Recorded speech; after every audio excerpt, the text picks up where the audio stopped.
We have a super special episode for y'all as we are banking our season 2 series, Animation Boogaloo. We thought we'd drop in because today, the day that this drops, is the 20th anniversary of the release of the 40-year-old version. I had busted out my DVD copy for this. Still had it after all these years. Man, this is also back when the Apatow comedies, man, they packed them with extras. Yeah, so the Blu-ray has the exact same extras as the DVD. They didn't add any. It's just all in one disc. And the 4K, I think, is also all the same. I haven't gotten it yet, but I think it's all the same extras. Yeah, they're great, but I'm also for a comedy, I don't feel the need to update the quality for a 4K or Blu-ray just yet. Maybe one day. I feel a little bad that I haven't upgraded yet, but I will. This will be the only movie that I've owned on DVD, Blu-ray, and 4K. Wow. That is to say, this movie is very important to the three of us. We talk about it a lot. We quote it all the time. So we decided we would do a special episode in honor of it. I thought this was important for a couple reasons. One, that New York Times top 100 movies of the 21st century list came out. Not only was the 40-Year-Old Virgin not included, it wasn't included in the comedy specific list. It had something like Mike and Dave Need Wedding Dates, I think, made the list. Like something crazy. It had to have been like an oversight because all of its contemporary, Superbad, all the movies that it led to, Knocked Up, Bridesmaids, all these other Apatowian movies, and of course Anchorman, which Apatow was also involved in, they're all on the list. So I don't know, we're going to do it justice. Let's start with our very special guest. Oh, I didn't do the introduction yet. Welcome back to Never Did It. I'm Brad Garoon. I'm here with Jake Ziegler on Never Did It. We look back at the last 100 years plus of movie history and endeavor to fill in our own movie blind spots. We're doing a special 40-Year-Old Virgin episode today with special guest Kevin Ford. Kevin, tell us about your relationship with the 40-Year-Old Virgin. When did you first see it? What did you think? 100% saw it in theaters when it came out in August 2005, which is a weird summer for me. That's the summer I got diagnosed with Crohn's disease. So I was in the hospital at a very frail 118 pounds before this all happened. So having a good laugh after all that was definitely very important. It felt important at the time, one of the funniest things I'd ever seen in my entire life. It felt definitely like a shift in comedy in terms of like you said, we had Anchorman and some other stuff, but this felt, I don't know, more real, like conversations and things that people our age would talk about and did talk about at the time. I was 17 when this came out. It was just in between junior and senior year of high school. I may have even seen it twice in theaters when it came out, but it was one of those like instantly quotable, instantly beloved. And at the same time, and they talk about this too, how this saved The Office.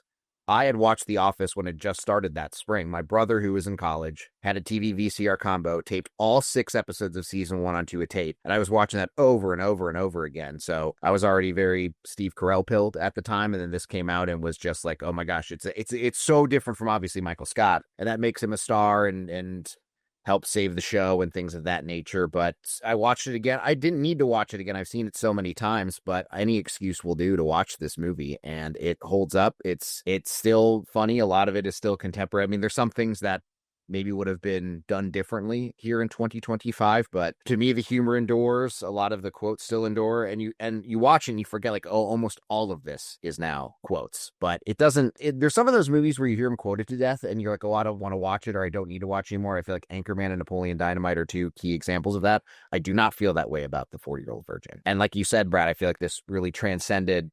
Judd Apatow, going back to even Freaks and Geeks and Undeclared, which I was fans of, kicked off so many careers, so many movies and shows and stuff are to thank for. And, this is really a sort of like a genesis point for all of that. So yeah, it's tremendously important and foundational, and to me still holds up 20 years later. Jake, how about you? I also saw it at the theater. I actually remember not somebody I'm in touch with anymore, but somebody I worked with at the time, a guy named Jason Dickerson, worked at the Radisson Hotel with me, and we went and saw it one day. I think we'd worked a morning shift or something. So I remember going to the movie in the afternoon and just laughing our faces off through the entire thing. I mean, I loved it right away. And for me, it's almost a different kind of comedy than some of those others that have been brought up. I was recently at a dinner with a bunch of coworkers, and they were talking about how great Happy Gilmore 2 was and how much they laughed during it. And it was disgusting. I tried not to engage because I was like, they're going to like what they're going to like, and that's fine. I'm happy for them. But I think I had just watched it, and I think I audibly went oh, and I totally didn't mean to. But then they're like, well, what kind of comedies do you, do you like Anchorman? I'm like, no. Do you like Step Brothers. I'm like, no, do you like this? And then there's all these things I didn't like. But then they asked, well, what comedies do you like? And so I started listing off, 40-Year-Old Virgin and Superbad, Forgetting Sarah Marshall, Role Models, like all these things. And then I got some of my credibility back with that because those movies are liked as well. But I think these movies are different because what Apatow could do in his first couple of movies was kind of you alluded to this, like kind of create these real characters who are having like real conversations and who are not, they're not perfect people or anything, but they feel like real people. All of his friends, have flaws and things about them that are not great or perfect. And like, say you compare this to something like Anchorman, there's no reality in Anchorman whatsoever at all. And I just don't think it's funny. Besides, like, I don't think the stories are fun. Like, I just don't think there's anything funny in there, but like, there's just an inherent funniness in the way these people talk and the way that they talk to each other. Like, even the small characters, Brad, I know we've quoted Mooj over and over again. I mean, he's got like 8 lines in the whole movie. I mean, he doesn't have that many lines, but every single one of them is just delivered perfectly, and it's everything he says is funny. And I don't know how they do that other than they're just really funny people. So I actually don't remember the first time I saw this. I just know that I got it on DVD right away because I loved it in the theater, but I don't remember who I saw it with. And I wore that DVD out. Jake, also, we started living together when this came out. I think we were living together then, yeah, because it was the summer of 2005. Yeah, we would have moved in together like a week later.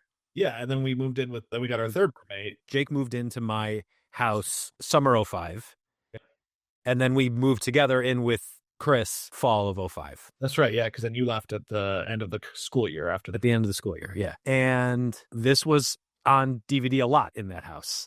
And all the time. I love the things you guys said about the movie. I agree with all of them. Kevin, you mentioned Freaks and Geeks and Undeclared. Apatow, I think starting in TV was huge because in doing so, he got to emulate 2 of his heroes, Gary Shandling and Albert Brooks. And both of these guys, you go back and watch Defending Your Life, you go back and watch Real Life, which I know Jake hates, but is a very big influence on the 40-Year-Old Virgin, and all of Gary Shandling's comedy. And frankly, the comedy of Steve Martin also feels very imprinted on the 40-Year-Old Virgin, Freaks and Geeks, Undeclared. It's very, well, you guys called it real. And I think what it is it's young men and women who are talking about what they're feeling and not just like throwing gags at each other. And I think where all 3 of us bump up against Anchorman, and maybe no one wants to listen to this anymore, knowing that none of us are huge Anchorman fans, is that Anchorman doesn't go far enough in either direction for me. It's not a Zucker Brothers spoof like Naked Gun or Airplane or Hot Shots, where like, I know right away this is not real,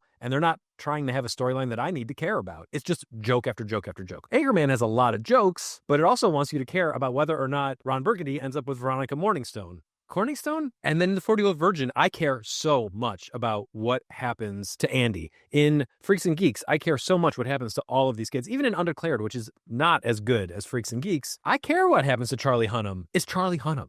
And I care what happens to him. That's wild. You also mentioned that this is like how real people talk. And what I would tell people when I would say 40-Year-Old Virgin is my favorite comedy, at least, if not my favorite movie, I would say, especially because I was 21 when this came out, nothing else feels like being a young guy like this does. A lot of people I think feel that way about Dazed and Confused, who are a little bit older than us, Gen X folks. But for an elder millennial, this is it. This is what college was. This is what high school was. I know these guys are adults, but like the whole point, look at us. We're in our late 30s, early 40s, and we're still podcasting about movies. The Arrested Development of it all is legit. Cal and Andy would do a podcast about his action figures, even though Andy is like 60 now. Yeah, and I think in the spiritness of being real, I like that there's nothing mean-spirited about... There's a way you razz your friends and all that.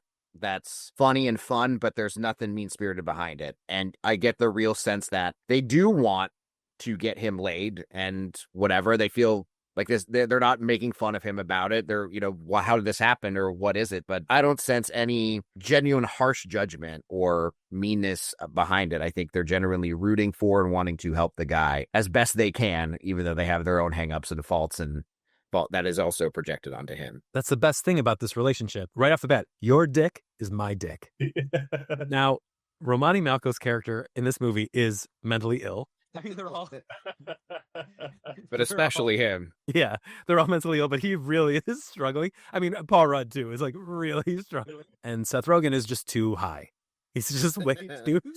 I love Seth Rogen. Kevin, that's to your point too about the guys being nice to each other and really there's this great little sequence, and I don't know, sometimes I get the theatrical and director's cut confused. I can't remember like exactly where the cutoff is and what, but they're bringing a TV out to that lady's car. And Seth Rogen literally is like, "Hey man, I'm sorry I wasn't very nice to you," and it's like such a legitimate apology. And oh, you were nice to me. He's like, "No, I thought you were a serial killer." Well, it's like the most legitimate apology, and it's not like a big dramatic scene. It's just like that would be how that goes, and that's where you can really see that, like Cal, the youngest of the group by far, like he's able to just say like, "Hey man, I'm sorry I was a dick to you," and then Steve Carell's like, "Oh yeah, no problem," and then they go on just being friends after that, and I love that. He has a moment like that with everyone. It happens, right after their first hangout with David, the Paul Rudd character, where Steve Carell literally runs out of the store because everyone knows he's a virgin now, and David runs after him because he genuinely wants to be this guy's friend. They didn't understand him. They got to know him a little bit. They're like, this guy's great. Let's be his friend, because they're all cool. And David has his own craft. But that conversation too, outside of the Radio Shack with Smart Tech, is so sweet and funny because the way that they bounce off each other feels very natural. And I think a lot of that, which really worked here and then eventually stopped working at all for Apatow's movies down the line, is the way that a lot of it is just they would keep doing the scene until they got the jokes that they wanted. I think a lot of this is improvised, and here it worked, and it was really fresh. And then by the time you get to The Bubble, it's something else. It's a different thing, but we'll get to that later. When I realized this was going to be my favorite movie ever was watching the commentary, the cast commentary. It's Apatow, Rogen. I don't know if Carell's in it, but Rudd and Rogen and Apatow for sure. And it's the scene where they're playing poker, that first poker scene in the store. And they start talking about how when Romani Malco, when Jay tells a story about how he lost his virginity really young and how that's messed up, they were like, in real life, he was even younger. I was like, oh my God, the commentary is its own movie about how they form these bonds while filming it. They also make fun of Jonah Hill so much in the commentary because he spent the whole movie trying to get the role in Superbad. I love that to death. And like you said, like this created a whole new class of comedic stars that now has not been replaced. There's no like new school. In fact, the big comedy hit of the summer stars two people in their 50s and 70s. Unless Paul Walter Hauser decides he's going to stop making depressing and not very good Clint Eastwood movies, he needs to focus on comedy because there's no future here. There's no incubator here. And a lot of that's the industry. You hear Rogen and Seth MacFarlane, the Seths. You hear them lamenting the way the industry isn't really open for comedy films. I mean, what do we get from this? We got The Office was saved, as Kevin said. It was floundering in season 1. This is a huge hit. It makes his money back 7 times over. Revitalizes The Office. Gives us Parks and Rec. Mike Schur from The Office goes on to make Parks and Rec and The Good Place. It gives us Mindy Kaling and all of her stuff. It gives us, I think, the only really funny show I can think of from that time that wasn't animated, so like not including BoJack Horseman, that didn't come from this was Superstore. I can't think of anything else that was like a huge comedic success, also not including like Modern Family, which was like a, its own juggernaut, and like the CBS stuff, forgetting that. I guess I'm having to put in a lot of caveats here. Well, was Veep, the people behind Veep related to 40? No, because that's Armando Iannucci, who got big in England.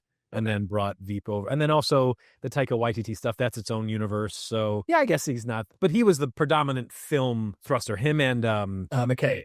Yeah, Adam McKay, who's gone on now to make satire that Jake doesn't like that I like. I like two of his 3 dramas I really like. They're not dramas, they're comedies. They're all comedies. They're just a different kind of comedy. Well, and even if it isn't direct, I feel like a lot of the sensibilities of comedy and stuff, people grew up on that. Now they're making their own stuff or acting, and a lot of it is influenced by that, even if it's not direct. Right. Favorite scenes? I was going to say like underrated, like stuff that isn't quoted to death that we really like. Well, what is quoted to death? Let's set the ground rules. That's a really good question. Oh, well, I'll tell you what I'm thinking of that's not quoted to death. And it's not even a quote, but when he first calls Catherine Keener's character and she picks up, he just goes, hip, and then higs him.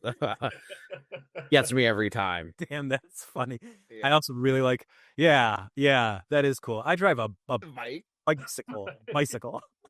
There's one little line, Brad, I know you and I have quoted this before too, but when Catherine Keener's coming to pick him up at his place, so they're like, oh, we gotta, take down all of the crap in here, and they like pull up the carpet or whatever, so it's just like hardwood there, and she's like, oh, you got hardwood floors? He goes, yeah, I should pull them up and see if there's carpet underneath. He goes, never the case. He says that so quietly, it's just a little aside.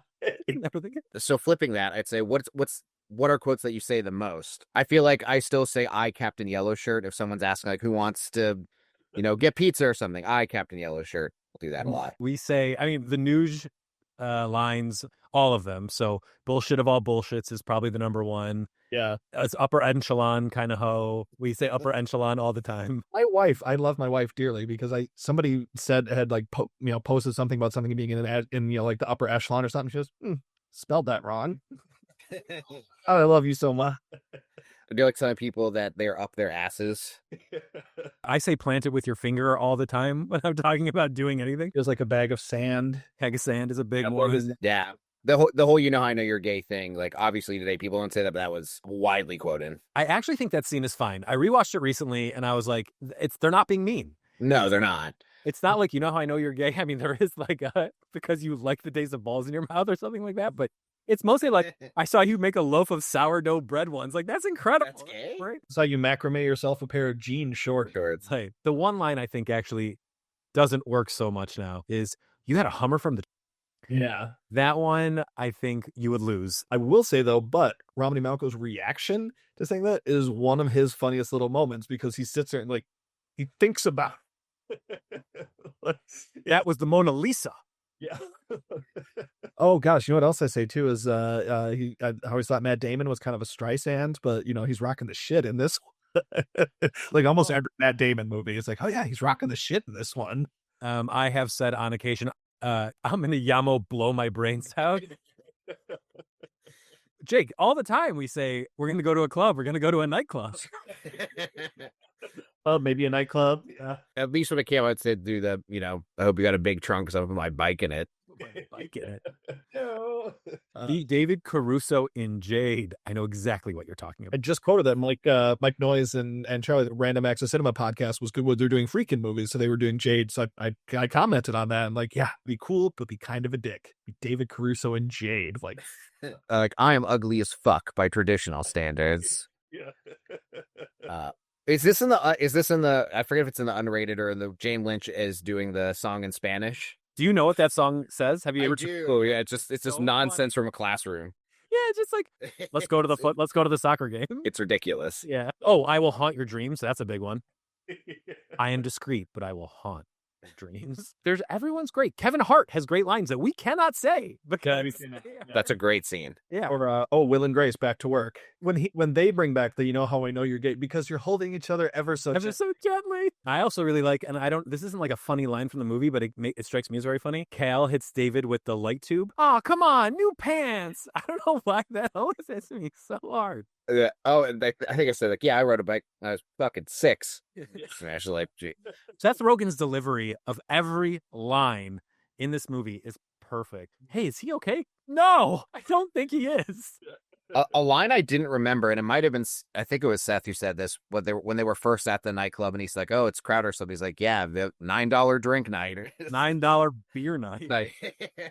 And Steve Carell's always, he's like, how many pots have you smoking in you? I say that to Jake all the time. We've seen it in group sex. Wife and I say that to each other also, yes. I'm very concerned about how many pots Jake is smoking. When I rewatch it, I 100% didn't understand this as a 17-year-old. When Leslie Mann were getting in the car, I didn't realize like, oh, she's having him do that breathalyzer thing because she can't drive without that. Like I was so unfamiliar with that concept of having that in a car or whatever. Then watching it, I was like, oh, that's why she had him do it. Not just as a fun flirting thing. Right. She is hysterical in that movie. So good. Her funniest performance. Yeah. Speaking of that scene, I think a widely quoted line is, let's get some fucking French toast. My brother's mother-in-law would say that line. That's a line where it sounds like we're making up a movie. It sounds like it's a thing out of a real movie.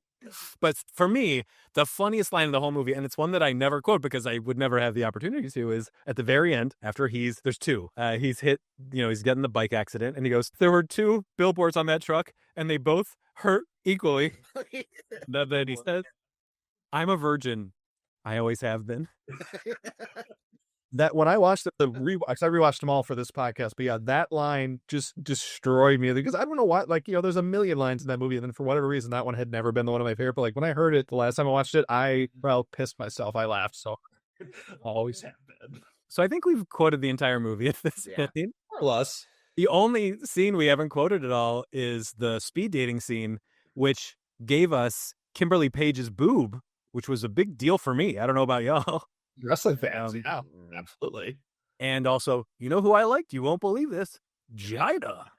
Yeah. She, too, her one little scene, too, get back up on that pogo stick, you know what I mean? Slap on a little rouge. What'd you say? Back. She was on Mad TV, right? I feel like that's where she got famous. Yes. And then, of course, we mentioned Tim Jonah Hill's brief scene in the eBay store is classic. Yeah. Congratulations. Yeah, I it's like, oh, I wish it were that easy. Yeah, I wish it were that easy. Making it incredibly difficult. I want to buy one from you. And that was Jonah Hill's big breakout. I think all he had done around that time was Accepted, where he was screaming, "Ask me about my wiener." That might have been like a year later, too. It was about a year later. It was the next summer that came out. So, yeah. But pre-Superbad. Yeah, Yes. Yeah, this was like a huge break for him. Were Knocked Up and Superbad the same summer? Superbad. No, Knocked Up came up. Was the same summer? Knocked Up and Superbad. I heard Knocked Up in 40, and that was Oh, yeah, no, Knocked Up and Superbad, yeah. Yep. That's wild, man. Yeah. Huge summer for Seth Rogen and Jonah Hill. Anything else you want to say about the 40-Year-Old Virgin? I'm like buzzing now. Brad, I'm sorry to tell you, but when I told Jeff Richardson what we were doing, Professor Richardson, a friend of the show, he said that the last time he watched 40-Year-Old Virgin was about 5 or 6 years ago, and he didn't care for it. Well, I don't think that needs to be published on this show, so I'm going to cut that. I don't want to hear any slander against 40-Year-Old Virgin. I told him I was going to tell you. I said, I'm going to have to tell Pete. I said, I'm going to have to tell Brad, right? And yeah. That's upsetting. That's like what the reaction I'm having now is the reaction everyone has when I tell them I don't like The Jerk. Or when I tell people I don't like Anchorman. Yeah, but there's enough of us. Like, we're a good support group here. Yeah. I will say, as a toy collector, I thought it was insane that he had toys in his bathroom on the shelf. That is just not hygienic. No, nor is it good for the toys. No, Right. Not at all. Is that Steve Austin's boss? Yeah. Why do you have that? That's way more valuable than the $6 million man. Oh no! Do you have this? Is that the $6 million man's boss? That's way more valuable than Steve Austin. That's what it is. Is that an Asia poster? How hard did they laugh at you in the store when you got that, Frank? They did not laugh. I love the ending sequence where they're doing Age of Aquarius. I smile through that whole thing. I mean, I think a lot of people didn't like that, just random musical numbers. But when my buddies and I made movies in high school, we tried so hard to like shoehorn a musical number into like everything we did because it's fun. Yeah. Oh, and that we avoided the most famous scene, the hair removal scene. Oh yeah. I actually don't think it's that funny. Yeah. And again, I think goes to the quoted to death part. But yeah, I think that's easily the most iconic scene in that. Right. Fair enough. Kelly Clarkson is probably the most quoted line in this movie. Yes, but 100% agreement with you. It is not as funny as I think it was made out to be. I've thought of that because Jake, you mentioned the ending sequence. They have the woman who does it dancing in the background with him, and she's very good.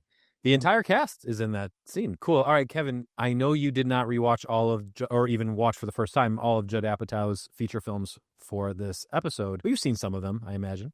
I think, how many has he directed? Like 6? 7? Okay, I believe I've seen 4, because I've seen this. Right. I've seen this, Knocked Up, Funny People, which I don't really remember, and Trainwreck. I know I have not seen This Is 40. I have not seen King of Staten Island, and I forget what the 7 The Bubble is the other one. I have not seen The Bubble. All right, well, let's rank them. And Kevin, you'll chime in with the ones you've seen. Okay. So Jake and I have the same number 7. It's The Bubble. Not true. Oh my God, you like This Is 40 less than The Bubble? I hate This Is 40 so much. I can't even say I like it less than anything because there's nothing about This Is 40 that I enjoy. I found it just an excruciating, just mind-numbing, painful experience to revisit. And it's crazy because I looked at my Letterboxd review from when it first came out and I rated it like 3.5 stars. I hated it so much this time around. I almost couldn't get through it. So I also liked it less this time around. Actually, no, I think I gave it a higher rating, but I liked it less than my memory of it. Somehow I was like, I kind of enjoyed myself in the theater. It's way too long. It's meandering, whatever. And then this time around, I think I was so taken by Albert Brooks and John Lithgow's part together. And, I'm always looking for someone who can take up the mantle of Walter Matthau and Jack Lemmon in a Grumpy Old Man reboot. And I've been saying for a long time, it should be Danny DeVito and Arnold Schwarzenegger. That would be so funny as the new Grumpy Old Man. But I think Lithgow in the Lemmon part and Brooks in the Matthau part is the way to go, even though they're actually both too old to do this now.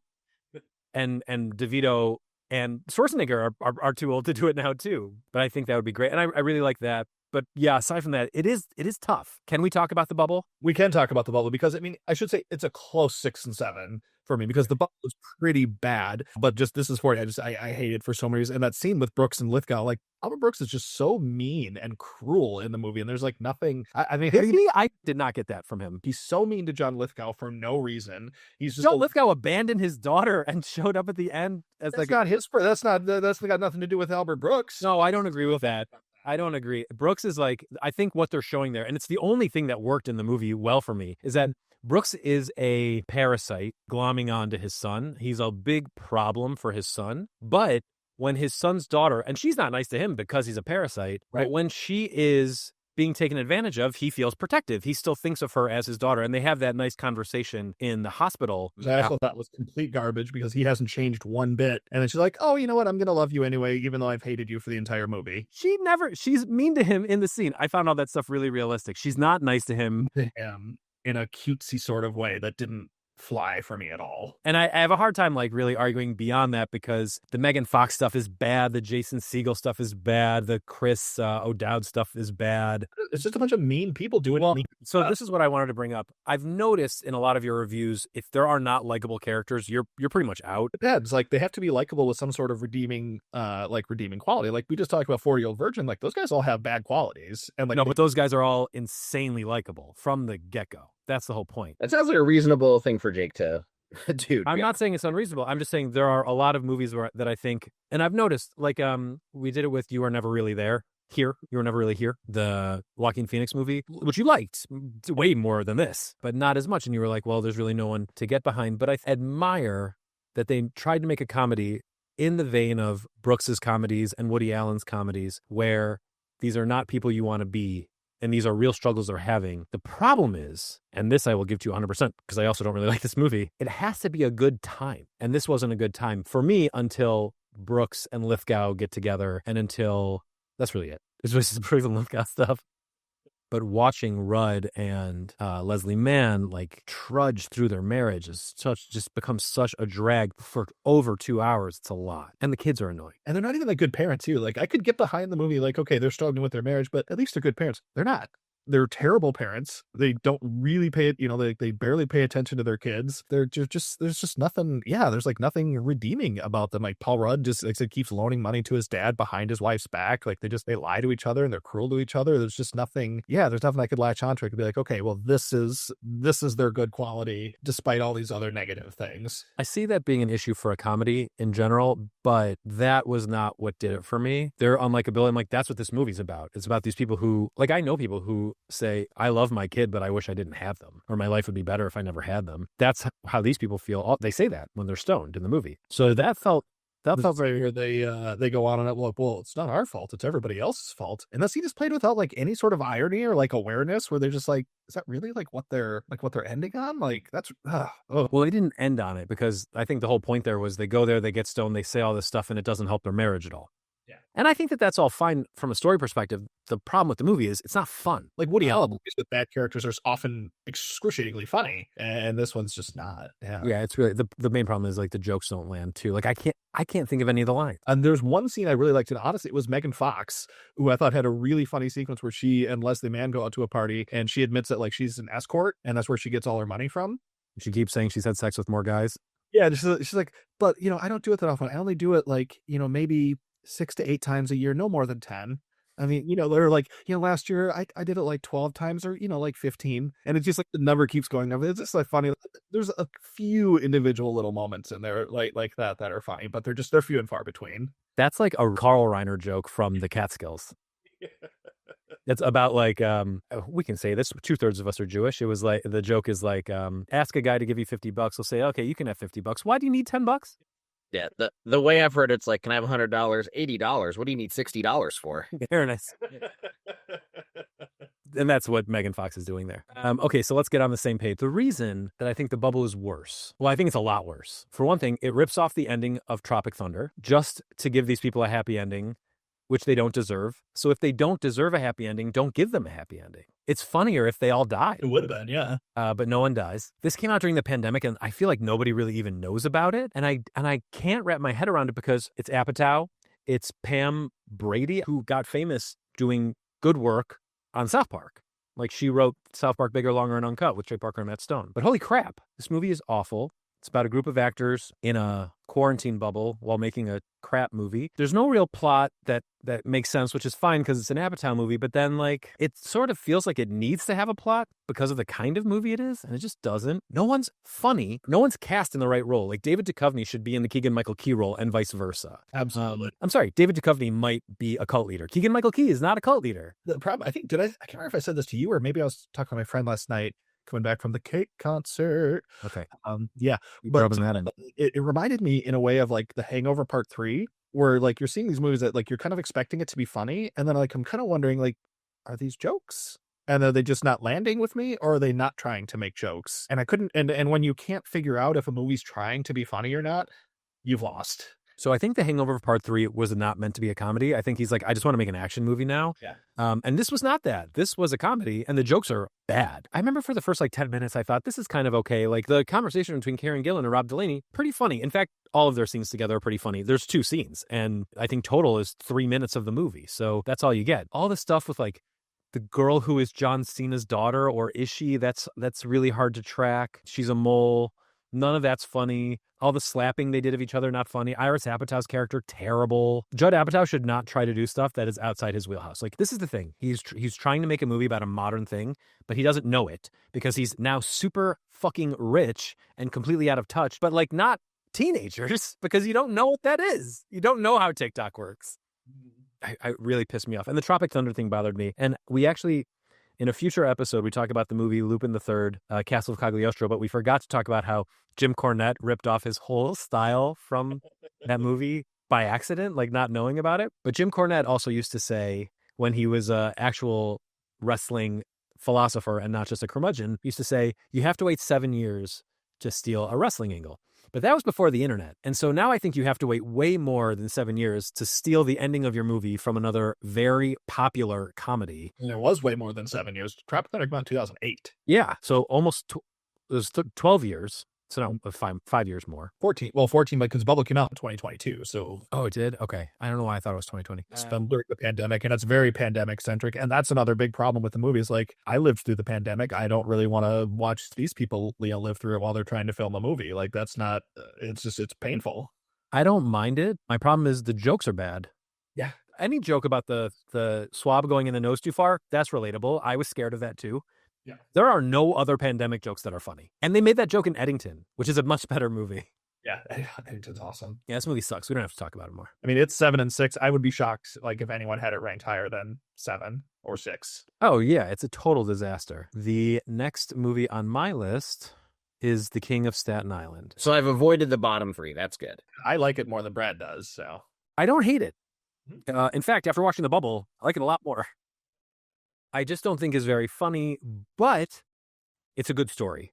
And it's a heartfelt story. It's very close to the story of Pete Davidson's childhood. He lost his dad in 9/11. He's much less successful in the movie. You know, it works. The problem is it's not memorable. I watched it and I was like, I don't need to watch it again. I gave it 3 stars. That's fine. Belle Powley is very good in it. She was going to be like this huge breakout afterwards, and she's been in other movies, but I was, kind of hoped, because I know we talked about Diary of a Teenage Girl that she's very good in, and I thought more was going to happen for her. Yeah, I actually have King of Staten Island is my number 3, surprisingly, of the Apatow movies. I gave it 3.5 stars, so I don't love it, and like I said, it's not super memorable. Like, there's not a lot about it that, even having rewatched it, I really remember. I just think like Bill Burr had the easiest job in the world in that movie. So hey, your direction is pretend to love Marissa Tomei, right?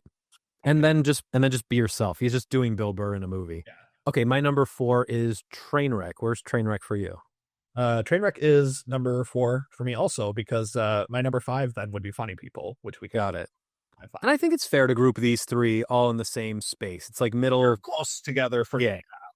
Yep. Although we'll get to the Funny People in a sec, but let's talk Trainwreck real quick. Kevin, you have seen it. What do you think of Trainwreck? So I only saw it once. Saw it in, I think, second run theater at the time on a date, and I remember thinking like it was a good time at the movies, but I didn't feel like I had a compunction to, like, Were You a Virgin or Knocked Up, to go buy the DVD and watch it over and over again. But that was cute. Like, that's really my memory of it.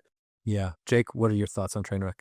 I liked it a little more than I remember liking it the first time I saw it, and I liked it the first time I saw it. Okay, but there's a couple of things about it that I really thought were funny. I think the scene where Bill Hader and LeBron James are playing basketball together might be one of the funniest like physical things I've ever seen in an Apatow movie. Just watching them play like it's a normal thing. Like, hey, just a couple of buddies playing pickup basketball, but it's fucking LeBron James play, and like Bill Hader can't do anything, and then he finally scores a basket on him, and it's I don't know. I thought that scene was like really funny. There are other little scenes together like where they're arguing about who's going to pay the tab at lunch. With LeBron being LeBron. Like I like some of that, and Cena is really funny in it too. I mean, that scene at the beginning, that's probably the funniest scene in the movie. Where 100%. I look like Mark Wahlberg, ate Mark Wahlberg, and all right, Coco Beware, like who's going to get that reference? That's a very small group of people. And that's the kind of thing, like we're talking about some of the improv, they went through like a bunch of different variants of that scene, and Cena was just like, going. And he ended up landing on Coco Beware at one point, which is great. Like I say, Amy Schumer's got some funny stuff in it. It's kind of like a reverse Knocked Up a little bit, where Amy Schumer, is not ne'er-do-well. That's not the word. Well, she does well Nair, so I mean, often, yeah, Nair, but she's just she's an adult, but not quite adulting, especially not at the level of her sister and all that, and she kind of has to come around when she meets a guy. So it's like literally the reverse of Knocked Up, where she's kind of playing the Seth Rogen character, and she does pretty well in it. I understand she's not super well liked today, and I don't disagree with that at all, but she's got some pretty funny parts in the movie too. I'm going to go ahead and disagree with that. I think Amy Schumer has funnier reactions than most comic actors. I said she's funny. I'm disagreeing with with understanding why she is not well liked today. Oh, yeah. Well, it's she's obnoxious. As a movie star, I don't care. I mean, she doesn't live in my house. Like, I watched her show Life and Beth, and I think she's quite good in that, too. And a lot of what she's good at is she is an absurd character, but everything going on around her is more absurd. And her, like, that's always funny to me. I also thought John Cena was great. I also thought the movie theater was the best part of the movie. I didn't think LeBron was very funny. I thought the writing for him was good, but, like, a little too exaggerated. And he got great marks coming out of this, but I actually thought Amari Stoudemire was funnier than LeBron James. And I thought the movie should have just been about the John Cena character, because as much as I love Bill Hader and think he's quite funny in this movie, a movie about John Cena or that character just like being more involved would have been better. And I remember this came out shortly after I got dumped and probably had like the biggest heartbreak of my life. And John Cena looking at Amy and saying, "Fuck you, Amy. You are not nice." I was like, that's the greatest thing I've ever heard. The meanest, greatest thing you could have said in that moment. And then we never see him again. And it's very frustrating. So for that reason, I didn't like it quite as much this time around as I did the first time. But yeah, it still like falls in the middle there. She has a great reaction. My favorite reaction shot she has, it's almost a reaction to something she does where they're going through their dad's stuff. Also, I didn't like the dad character. I thought that was all. No, it doesn't work. David Tell and Alan Quinn, they're not good. That stuff doesn't work for me like at all. But when they're going through their dad's stuff and she's like, what is this, Coke? And she does like a little bump of it. And she's like, oh, it's not Coke. It's right. It's a Halloween costume. Yeah.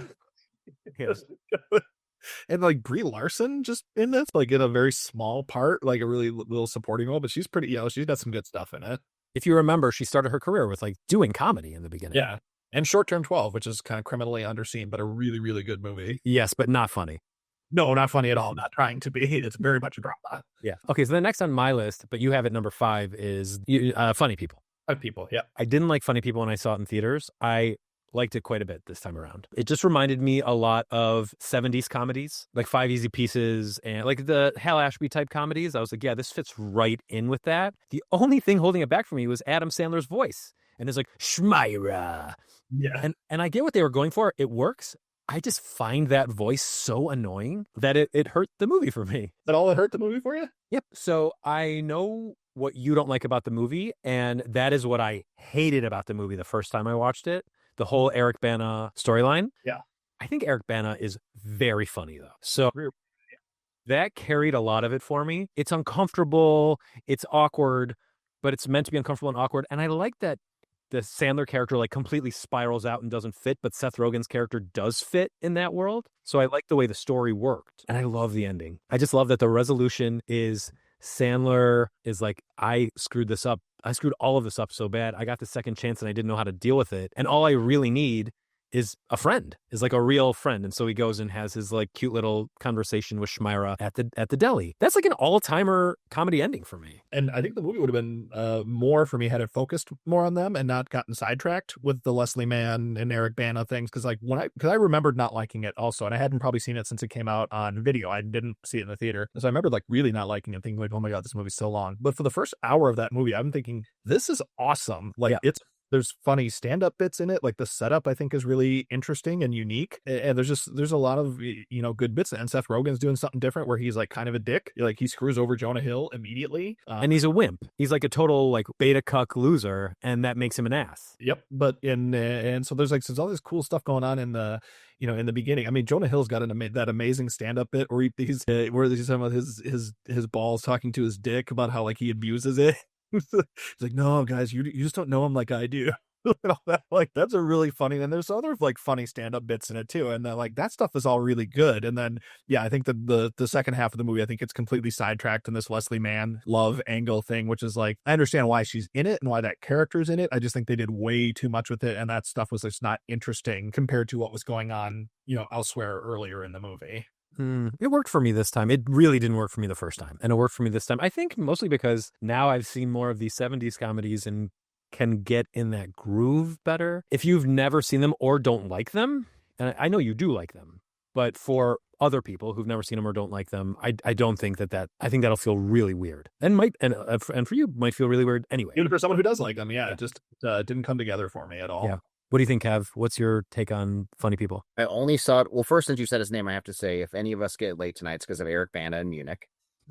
Well, that's really only true for Jake and I. I know, but I was like, do I say for you? Anyways, I like I said, I only saw it in theaters, and I kind of had. That's from Knocked Up. That's not from this. No, I know, but you said the name Eric Bana, okay. so. Okay. The moment was there, okay? I had to take it. I only saw it once. I saw it in theaters, and I think I was kind of same opinion as anybody, too long. And it was like, oh, this isn't more 40-Year-Old Virgin and Knocked Up, so I don't like it.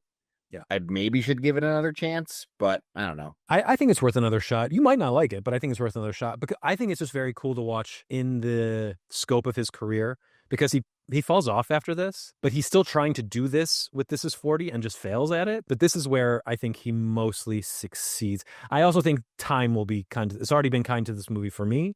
And I think in general, people will come to be like, yeah, that fits in. Like Adam Sandler was kind of going for an Oscar with this role, even though it's more of a comedy. This is for sure him being like, oh, I'll do this. I'll do Noah Baumbach. This will be where I take my career. And now he's even more entrenched in this Oscar world. I'm very excited for his new Baumbach movie. Yeah, Jake Kelly. I mean, it's amazing that he can do Happy Gilmore 2 and a Noah Baumbach movie like in the same year. And like it's just such an interesting career. Yeah. Well, it's just funny that that's how he stays so rich, and then he can do whatever he wants with the rest of his time. Get Netflix to pay for vacations to islands for his friends and family. Yeah. Just don't make me watch the movies. Yeah, exactly. Okay. So then number 2 for both of us, and probably for you, Kevin, also is Knocked Up. Even though this is 2, like, I mean, for me, it is like right here. Like Knocked Up is just touching up against 40-Year-Old Virgin for me. Huh. This is like not a huge gap, but there's a gap for me between these two, like a full star gap between these two for me. Oh, wow. Half star gap for me. So a little bit. So we're all like Kevin's about here, I'm about here, and Brad's about here. Yeah, right. I still love this movie. Everyone's so funny in it, but it's getting away from what we loved about 40-Year-Old Virgin, which is good because it shouldn't be the same movie. But these friends are not nice to each other, and they don't have each other's back. So it's a different vibe. Jake, I know that this time around you were like, wow, Seth Rogen sucks and Catherine Keener should have been treated better, but she also sucks. Like she's Nancy. You mean Katherine Heigl? Yeah, I could never say a bad thing about Catherine Keener. Better not. Katherine Heigl should have been treated better. I just think these two deserve each other, and so it's good that they end up together in the end. Well, I think they kind of soften each other a little bit. I mean, he changes much more than she does, which is necessary because she, is a functioning adult. I mean, even though she lives like in her sibling's guest house or something. Yeah, she's not really a functioning adult. She just has a good job. I mean, she's got a job. I mean, she's a reasonable human being. She's not. Well, you're right. He's a joke. Yes. They're not on the same level, but she does like live with her sister and she has a good job and she's hot. She's not funny. He doesn't like her because she's funny. He likes her because she's hot. She's more as Jason Segel says. She looks smart. Yeah. But like Leslie Mann is a more, I think, desirable person in Knocked Up than Katherine Heigl's character, because Leslie Mann is like biting and nasty and funny and fast. And Katherine Heigl's just there. So I kind of get why people turned on her. There is that scene. It's still funny, but when I watch the scene now as a married man, when Paul Rudd's character is like doing the baseball draft stuff behind her back. I now more understand why Leslie Mann was so upset about it. It's like, I totally understand how mean that is. Yeah, I Like Spider-Man is devastating. That's like a I Like Spider-Man. Oh my God, I feel so bad for you. I got Matsui. You got Matsui. That's the line. I say that a lot with my baseball friends who get that. I've quoted that quite a bit. The other big line from this for me is, I'm up high now. Yeah. I love Bill Hader in the control room, the Jabba the Hutt impression. He's like, what does she look like? She just realized that she was pregnant. Yeah. Who is it with Kristen Wiig in the board? Is it Alan Tudyk? Yeah. The producer. Oh my God. They're so funny. Kristen Wiig is on fire in that scene. I know. We could be friends. We found out pregnancy plays really well. Oh, well, yeah. I was surprised too. It's the kind of thing where I wish we could add movies. Like, it doesn't really make sense, but movies like Bridesmaids, Role Models, and Forgetting Sarah Marshall, like really feel, and Superbad really feel like they belong in this list because 100%. that sensibility is just such a big part of it. And Forgetting Sarah Marshall for me would be number 2. Although what's interesting is that Role Models, which I absolutely adore, by the way, Role Models are one of my favorite movies ever, but the Apatow was not involved in that. He wasn't like a producer or writer or anything, and I was surprised by that. I just kind of assumed he was something in that. But it feels much more like an Apatow movie than it feels like a Michael Showalter movie. Like, you can't tell me that feels like Wet Hot American Summer. Not David Wayne, not Michael Showalter. Oh, yeah. But they're all Stella. This all like the state guys. Yeah. I don't like what's that? Yeah, it's not for everybody. What? And I saw it like recently. Like, I didn't see it I think if it was one that you'd saw like when it came out and it was like fresh and original, but like by the time I saw it, it was like, this is. Yeah. I mean, and I'm into like most of the Wet Hot American Summer franchise, and it's because I was a huge State fan when I was growing up. And then For the Virgin, obviously number 1. With a bullet. Pretty good movie. Anything else we want to say about the Apatow experience? It looks like the next thing he's doing is his version of Frosted. It's a Cola Wars movie. I try to be optimistic about anything because, like, I have seen movies where it's like, this movie has no chance of being good, or this movie has no business being good, and I end up liking it, or it ends up being like really funny or whatever. So like, I try not to poo-poo things, just based on a one-line summation, which is popular to do on the internet nowadays. Like, oh, this is going to be terrible, or this is going to ruin my childhood, or whatever. Like, I try to be optimistic about things, but that doesn't really excite me. I mean, look, Blackberry was good and very funny. Yeah. So could be good. Yeah. But we know nothing about it except that Steven Spielberg is producing it. Okay. No, that's also is not necessarily a. Yeah, he's produced he's got his name on a lot of things. Yeah, he owns Universal Studios. Martin Scorsese's Kool-Aid movie. Yeah. Cool. Any other thoughts on Apatow, the 40-year-old virgin? Well, I was just saying, he has maybe more misses than hits, but man, those hits hit hard. Yeah. There are very few comedy directors that hit many times. You've got, for me, Woody Allen, Albert Brooks, even Mel Brooks fell off pretty bad. The Zucker brothers fell off pretty bad. The Farrelly brothers fell off. You could argue they were never on, but I would almost make that argument. Yeah. Looking back, especially, like, I know I loved Dumb and Dumber when it came out, but like, I can't imagine watching it today. Like, just sitting there and like, oh, I'd love to watch this versus like 40-Year-Old Virgin, or Role Models, or Forgetting Sarah Marshall. I could watch over and over again. Right. But at 10 years old, Dumb and Dumber was the hardest I ever laughed in a movie theater. Oh, I think I saw it twice. I was in 6th grade when it came out. So yeah, it was like 12, I think. So yeah, and it was amazing when it came out. And I liked Something About Mary when it came out. But then the last time I watched that was probably just a couple years after it came out. It's like, this is not funny. I'd say Christopher Guest hit twice. Yeah, even his misses are pretty good. Yeah. Yeah. But he stopped. Yeah, what was his last one? Wasn't it like... Is he not doing Spinal Tap too? Rob Reiner's directing it, I think. Oh, yeah, okay. Yeah, Rob Reiner directs, but he's... I think it's like... I think those are like collaborative efforts, especially with the Spinal Tap guys, with those 3 particularly. Yeah. I'm excited for. I love Spinal Tap. I don't know. I'm nervous about it, but it could be good. I'm nervous too, but I hope anyway that these guys would, like they could have done it anytime, in the last 40 years. And hopefully they, are doing it now because it's funny. So. True. Rob Reiner's opening bit in This Is Spinal Tap is the funniest scene in any movie, including the 40-Year-Old Virgin. Before we go, Kevin, where can people hear your voice, probably with better quality and a working mic? Yes, that is true. So I did a short film podcast series called Fantastic Four. I am a huge Fantastic Four fan of the comics, so much so that I avoided all of the theatrical movies because I heard they were really bad and wanted to protect my feelings. But with this First Steps coming out this year and on the horizon, I said, you know what? I think I have the maturity to finally watch these films. And why not, if you're going to watch bad movies, make a podcast to go along with it? So I enlisted my buddy Matt Waters, who is a comic book and comic book fan enthusiast. And we watched all of the Fantastic Four movies and got my thoughts on seeing them for the very first time. That goes back to the Roger Corman one, both the Tim Story ones, the Josh Trank one, and then, of course, ending with First Steps, which is both of our first time seeing it. So that podcast is called Fantastic Foray. It's, again, my first time seeing all those movies as a super fan. Matt asking me what I know about them before I actually watch them, and then my thoughts after we watch them. It's 5 episodes available wherever you listen to Never Did It or your other podcasts out there.